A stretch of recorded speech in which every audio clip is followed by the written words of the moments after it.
Good evening. If you're an NHS doctor, your country needs you. At the moment, the Army is short of medics. Recently, most of our military hospitals have been closed and many medical officers have left the forces. The Army is relying more and more on civilian doctors who volunteer for the Territorial Army, but not enough are joining up. Close Up West can reveal that the TA is more than a third down on the doctors it needs, and there are now serious doubts as to the effectiveness of our defence medical services. Mayday, mayday, mayday. This is RCL and Dalsnares. I have an engine room fire and I am drifting. I have burns casualties on board. We require immediate effectuation for the casualties. Over. An emergency in the eastern Mediterranean. The captain's first priority is to his passengers and crew, and what he needs right now is a doctor. First on the scene is Alan Kay, a medical officer in the Territorial Army. His immediate task, to assess the damage and prioritise the treatment and evacuation. Right, when you put a drip up on him, can you feel me touching your feet? Tell me when you can start feeling it. What I'm going to do is you're going to stick a needle into your chest, right? It's going to make your breathing a lot easier. He's got burns to his chest and he has some problems breathing as well. And we've identified the fact that he must have had a chest injury, which has given him a pneumothorax, which is leakage of air outside the lung between it and the chest wall. And to relieve that, we've put a small little tube in there which lets the air out. At the moment, most of the others seem fairly stable. They're burns, which, although very painful, and we'll be giving all the patients morphine, they should all be in a stable situation to allow us to evacuate them. This is just an exercise. Reservists are increasingly likely to be called up to perform for real. But there aren't enough volunteers like Alan. There's no doubting the skill and commitment of these people, but with such a shortage of doctors, could they cope with a future conflict? The regular army is short of doctors and relies heavily on the territorials for backup. It places a heavy responsibility on its part-timers. What we're going to do now, because it's a bit choppy out there, a couple of the casualties we thought we could evacuate on a rigid inflatable boat aren't suitable, so we have to get the helicopter back in now to airlift them off. But not enough volunteer doctors are signing up, leaving the Defence medical services undermanned and overstretched.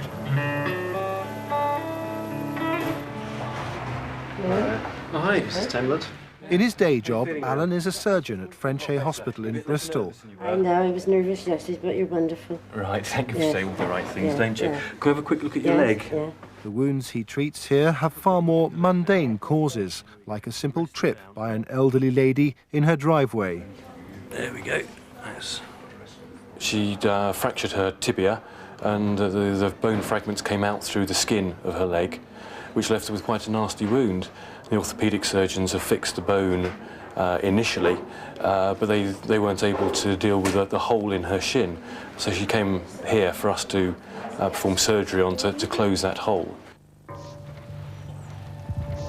Territorial Army advertisements tend to emphasise their fighting ability. Let's go!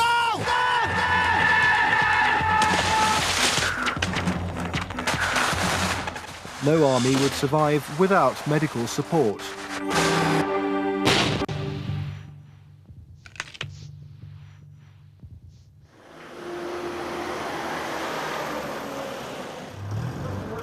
Alan is attached to 243, the Wessex Field Hospital based at Keynsham near Bristol.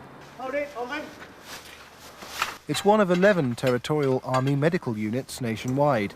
Membership means giving up considerable time for training. In return, doctors are paid a tax-free bounty.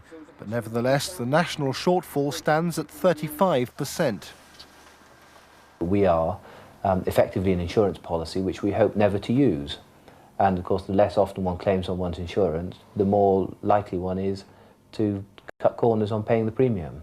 Our job is to make sure that people recognise that the premium comes with a price. As defence cuts bite, it's an insurance premium that the Army is now having to share with the NHS and its volunteer doctors. You do have to be the right sort of person as an individual to join the Territorial Army or even the regular army. It's not everyone's cut out to do that sort of thing. But if you're of the right sort of aptitude to it, it's got a lot to offer. A lot of people, I feel, would like to join the Territorial Army, but because of the restrictions on their time and their family life, feel they're not in a position to do so. Alan is a specialist. His skills, learned in the NHS, are increasingly in demand from an understrength military medical service. The Armed Forces Minister has publicly labelled it as now in a sorry mess. I've said the situation we inherited from the last government was poor in the regulars. It's even worse in the TA, because we, again, require, the establishment figure is over 500, and I think that when I last checked, we had just over 300. We had about 320, I think. So again, we have a problem there, and I think the first obligation of government, when it has a contract with young men and women who are prepared to sacrifice life and limb, is to see that the government provides the resources in order to minimise the risks of losing those lives and limbs. But if we're asking them to do this job without the resources, and particularly without the numbers, then of course that becomes a vicious circle. Yeah, fine elsewhere, honestly. It's just these, they're so damn sore. Exercises like this provide a chance to fully hone the skills and procedures needed in any future conflict and to test new equipment.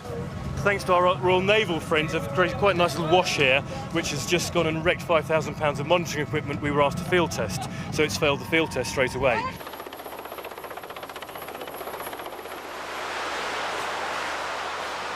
Casualties will be brought here, a large disused shed at an RAF camp on Cyprus's southern peninsula.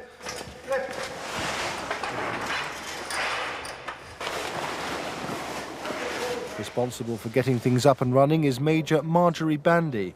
Usually she wears a different uniform. She's a sister in a special care baby unit at a Dorchester hospital.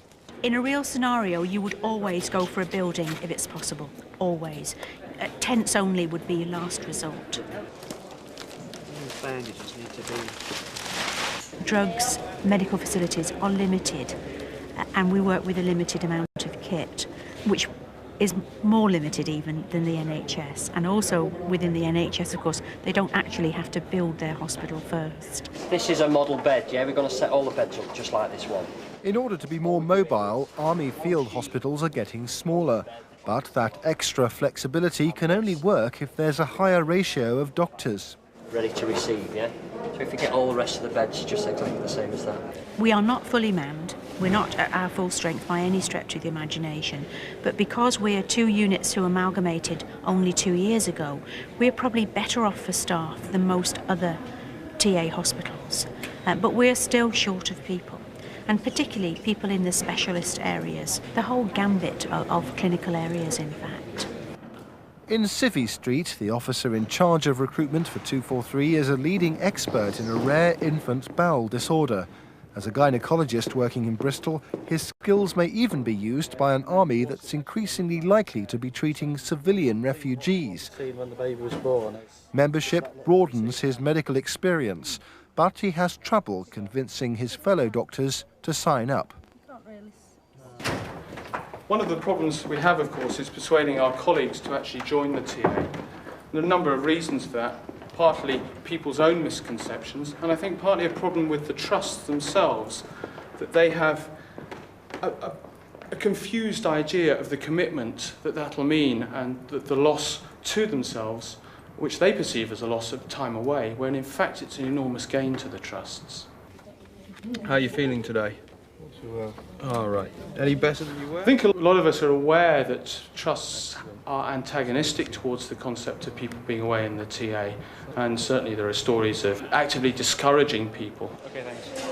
The man responsible for the exercise's success is Commanding Officer Colonel Wayne Robinson. We're just doing this is actually the last move. Back in St Austell in Cornwall, he's a general practitioner and has been serving in the Territorial Army for 11 years. Within the last several years, the threat from the Warsaw Pact countries has receded quite a bit. However, we are now into a different political scenario where there is much more likelihood of there being smaller set-piece activities around the world, and we are more likely to be involved in things like peacekeeping operations and humanitarian aid, and there is now a much more real likelihood of us being called up to actually take part in these operations than ever there was before. Morning. Morning, Doctor.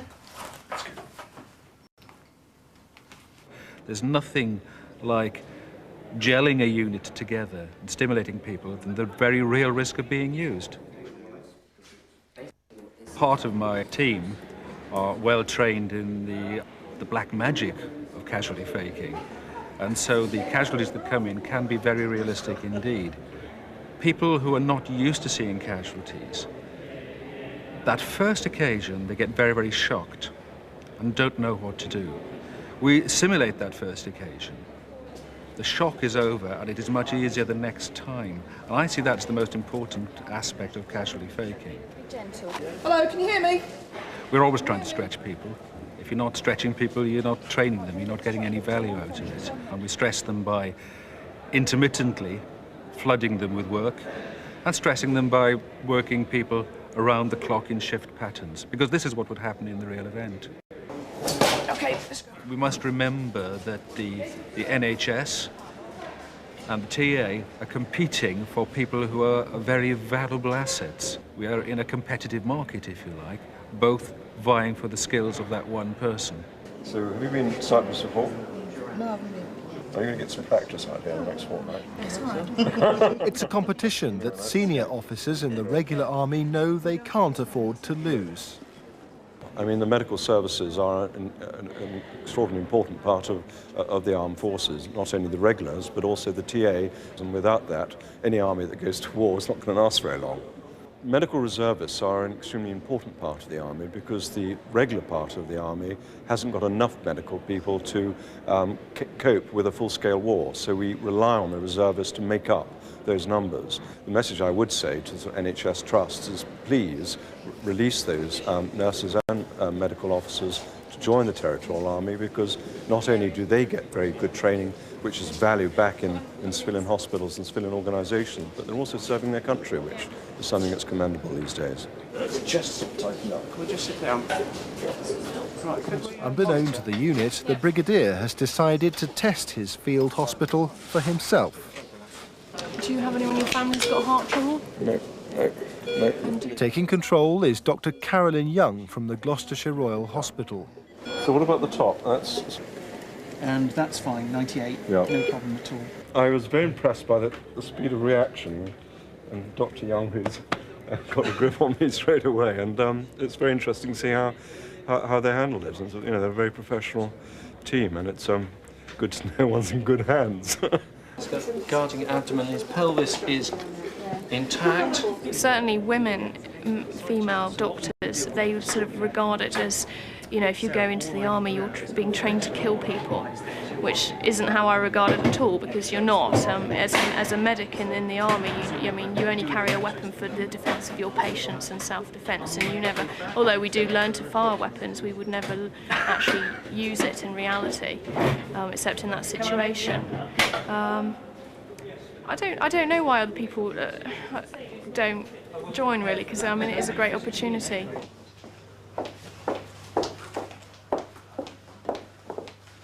Carolyn's only able to undertake her TA duties because of the cooperation of her National Health Trust. They allow her extra time off. Gloucester Royal Health Authority have been perfectly helpful about letting me have time off. Our guidelines, as I understand it, from the Whitley Council are that we are allowed 1 week per 6 months extra leave to do TA activities, and I've had that time when I've wanted it, and it's not been a problem. Dr. Young spends much of her time with patients who are having kidney dialysis. Demand for this service is growing each year as more patients need treatment. But all the beds are full, and the unit's having to expand to accommodate this growth. Now, have you heard from Oxford yet about your new kidney? No, nothing recently. Okay, and how long have you been waiting now? 6 years. But competing demands for this expertise from the defence sector is also increasing. That's because the regular forces medical services have suffered severe cuts. Over the last 5 years, all the nation's main military hospitals but one have closed. There are a few military wings to NHS hospitals, but when RAF Rawton in Wiltshire shut down, 3,000 patients a year had to be transferred to the Princess Margaret NHS Trust in Swindon. The effect was immediately noticeable. Without doubt, waiting lists for treatment in hospital rose when we closed our military hospitals because of the period of transition and because we were moving into uncharted territory. And it has taken us a year, 18 months, to recognise the nature and size of the problem and to start looking at ways we can address it. What the military would argue is that if we want to retain an army that is capable of being deployed at short notice, we must put a much higher priority on maintaining their health so that they are fit to deploy. We can no longer afford, with a small army like ours, to have a percentage, 5–10% of those personnel waiting for hospital treatment, for example. So we're now looking at ways that we can effectively fast-track or expedite their treatment, either by admitting them to military beds, seeing more military consultants looking after them, and finally, if necessary, in the last resort, using the private option. Just a few years ago, the very idea of private medical care for soldiers would have been unthinkable. Colonel Michael Owen Smith, now retired, is helping the TA with their training. As a regular soldier, he rose to Professor of Military Surgery, the very top of the clinical tree. I think it's a cut too far. We all expect cuts, but it's been one after the other. The latest one is draconian. That means that there's very much more reliance on the TA, and indeed many soldiers from the TA, many in the medical corps, are serving abroad as we talk, in Bosnia and elsewhere. That's going to be an increasing demand. That's fine if you can make arrangements with your employer to be free for 3 months or 6 months. That's increasingly difficult. During the Gulf War, the expected casualties, thankfully, never materialised, but the medical services were ready. About a quarter were from the TA, but if the area was to flare up again, that number would be even greater. Before, the TA were used for relatively short periods with good notice. But more and more now, they want people for longer periods. In the Gulf War, they said, we're going to come away for 6 months. We want you next week. And they were very surprised why more people didn't come running forward, says, I can take 6 months off without any notice. That's not the real world. Now, you haven't had any chest trouble in the past, have you? I couldn't go away for 6 months. Financially, it was very difficult. I've got to think of my patients. After all, I'm a doctor to look after my patients, and their interests should come first. How's the pain now? The field hospital is particularly short of physicians like Tom. Back on your feet again. I think this case illustrates very well that the vast majority of cases we'll be treating in times of war will not need to have an operation at all. There'll be medical cases like you have in the hospitals all the time, maybe chest infections or problems with the bowels. In the past, I don't think what you were paid was that important. It was more the experiences why people joined. But these days, the financial side is much more to the fore. If you have partners, for instance, or if you're a fund-holding GP, it's important that anyone going away is recompensed for their time. What you're paid does defray some of the expenses, but locum cover costs a lot more than that. We've checked his chest. He's got some bruising on the left chest, but he's got air entry both sides. And it's money that's the root cause of some NHS trusts' reluctance to release their doctors for military service. Increasing demands and squeezed budgets has been the economic climate that the man responsible for all TA recruitment in the southwest has to deal with. The recession has had a very damaging effect. Any kind of voluntary work is being looked at very hard. And I think the pendulum swung too far one way, and one or two NHS trusts, I think, went and broadcast the fact that they did not encourage anybody to join the Territorial Army. It wouldn't be part of their policy. And I think with a better understanding of what is required, and that actually we're not trying to empty out a hospital. We only want one doctor from each hospital, say. There can be a meeting of the minds.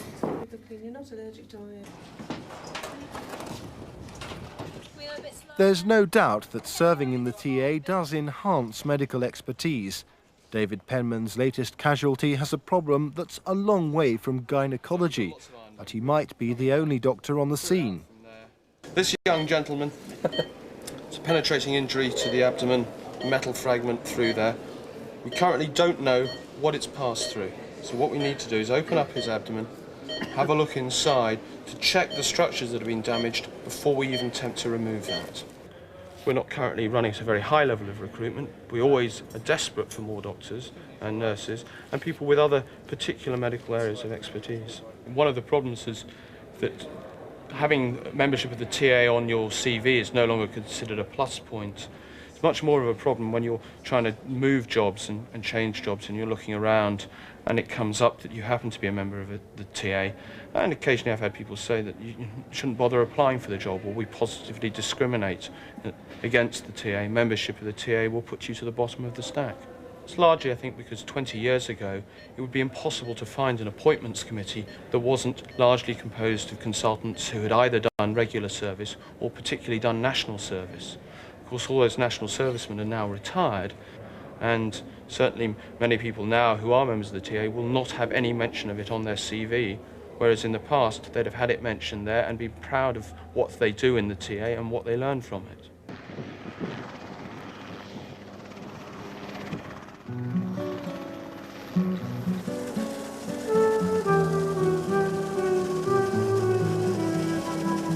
Carolyn Young is on another rescue mission.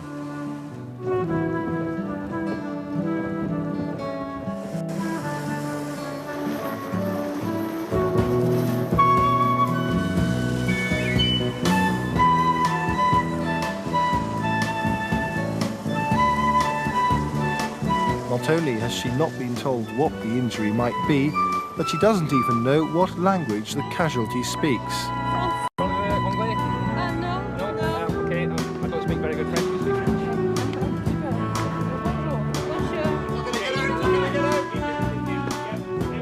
Back at the field hospital, things are hotting up. I want to see the doctor! No, I want the doctor! What's wrong with them? Let's sit you down next. Dale! Dale, what's wrong?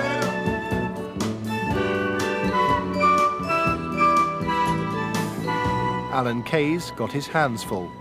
This sort of injury, you get a lot of bleeding around the wound itself and from the broken ends of the bone.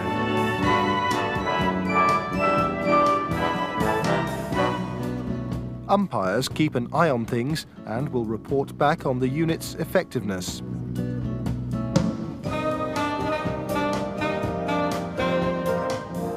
All the exercises are designed to test first aid and clinical skills, as well as the just as important backup and supply. We have a lot of the gear all here and different amounts of it, and I like to go through the motions of using it because that tests the resupply as well.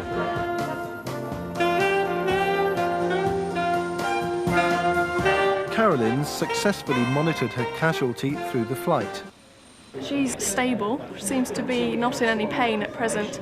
We're just checking to make sure there's no other injuries other than the ones that I've already discovered.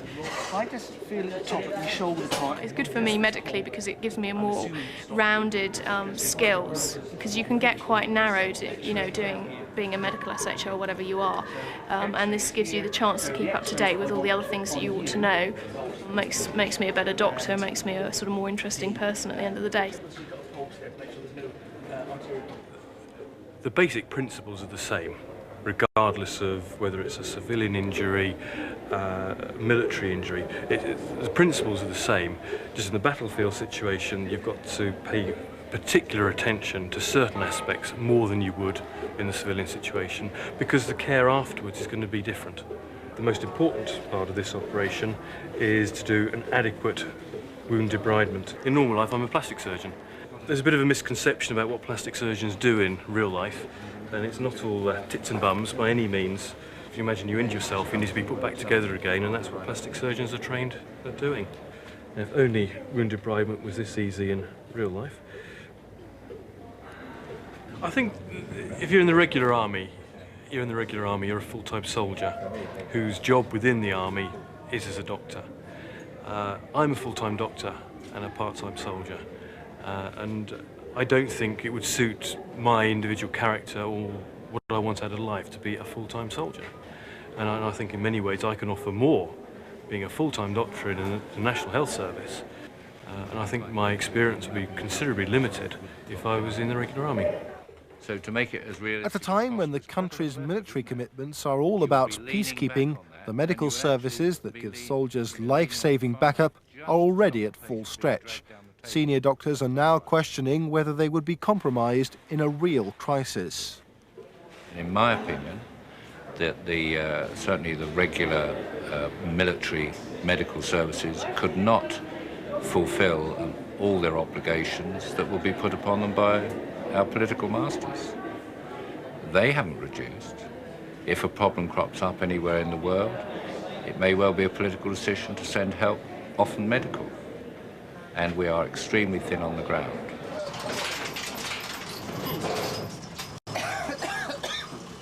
But if we're talking about, 400 or 500 casualties that could easily occur, that would overload any of our existing systems, I'm quite sure. I suppose you could say, since we rely so heavily on the NHS to provide us with the trained manpower, the government is paying one way or the other for those trained personnel.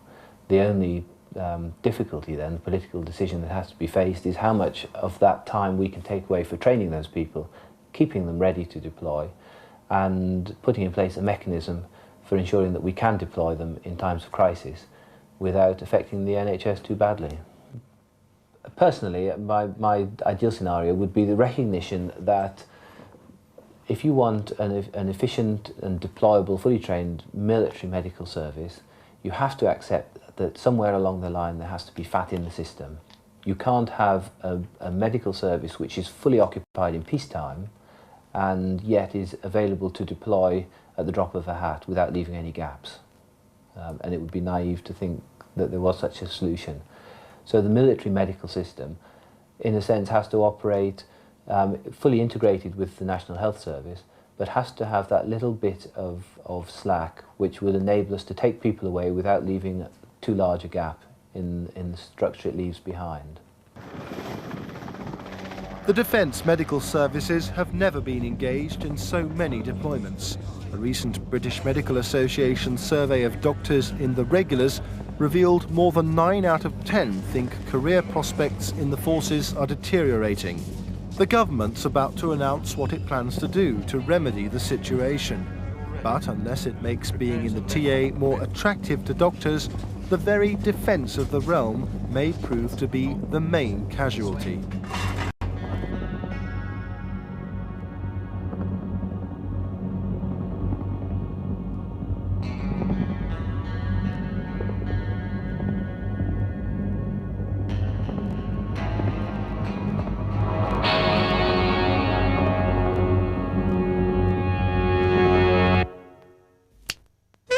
Next Thursday on Close Up West, whilst we prepare for our Christmas feast, one man will be completing a 100-day fast, eating only this, rice water.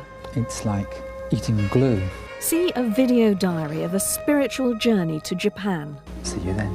Video diary, day 28.